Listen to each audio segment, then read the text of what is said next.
le tremblement de terre qui avait frappé la capitale portugaise en 1755. Cette conscience de la responsabilité humaine fonde les efforts de prévention qui sont aujourd'hui déployés par différents pays. Donc tout d'abord, on expose le but de ces deux journées.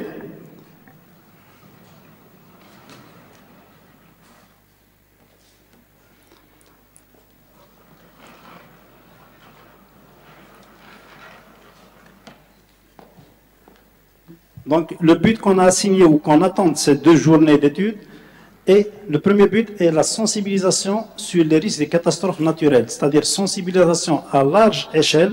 Cette sensibilisation, on espère qu'elle sera relayée par les médias. Le deuxième, c'est vulgariser les comportements à adopter en cas de catastrophe naturelle, appuyé par un dépliant qui est tiré en 1 millier d'exemplaires qui sera diffusé dans les établissements scolaires, donc notamment par l'intervention de la protection civile. Donc, on a édité un dépliant qu'on va distribuer sur les écoles pour la sensibilisation. Identifier les principaux secteurs concernés et les missions de chacun et tenter de penser, c'est-à-dire tous ensemble, l'aspect organisationnel, notamment le volet coordination entre les différents intervenants, en réunissant les différents acteurs autour de la même table lors des séances de réflexion qui se tiendront demain. Aborder la prise en charge psychologique des victimes de catastrophes naturelles. Donc, ce volet sera couvert par l'éminent professeur en criminologie, le professeur Monté, qui nous vient de Paris. Expliquer la gestion du nombre important de cadavres lors d'une catastrophe naturelle et l'apport de la médecine légale dans l'identification et celui d'autres techniques. Donc, pour la première communication, juste après la pause, ça sera sur la sensibilisation au risque des catastrophes naturelles. Cette communication sera présentée par M. Soufi, commandant à la direction de la protection civile de Béjaïa, qui sera suivi par un débat.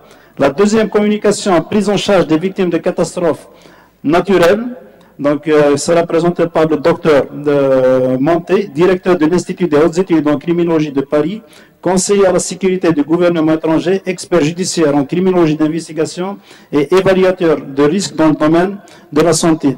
Donc, qui sera également suivi par un débat.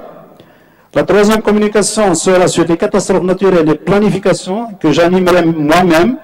Donc, ça concernera l'identification des différents secteurs et les missions de chacun. Demain, Inch'Allah, donc on commencera par l'installation des 2 ateliers de réflexion mixtes sur l'organisation, la gestion et les moyens d'atténuation des risques des catastrophes naturelles. Donc, ces 2 commissions, on compte beaucoup sur le travail de ces 2 commissions qui sera composé de plusieurs éléments de différentes directions concernées.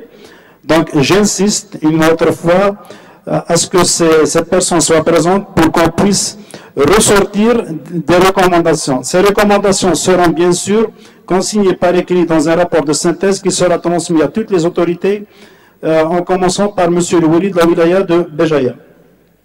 La 4e communication sera sur l'impact des changements climatiques, risques et résilience. Donc, cette communication sera animée par le professeur Mohamed Kemal, professeur à l'université Mohamed Bouguerra de Boumerdes. La 5e communication sur la gestion et identification des cadavres lors des catastrophes naturelles, qui sera présentée par le Dr Kerouche Oussama, enseignant-chercheur, hospitalo-universitaire en médecine légale, en dommages corporels et en droit médical à l'université de Béjaïa.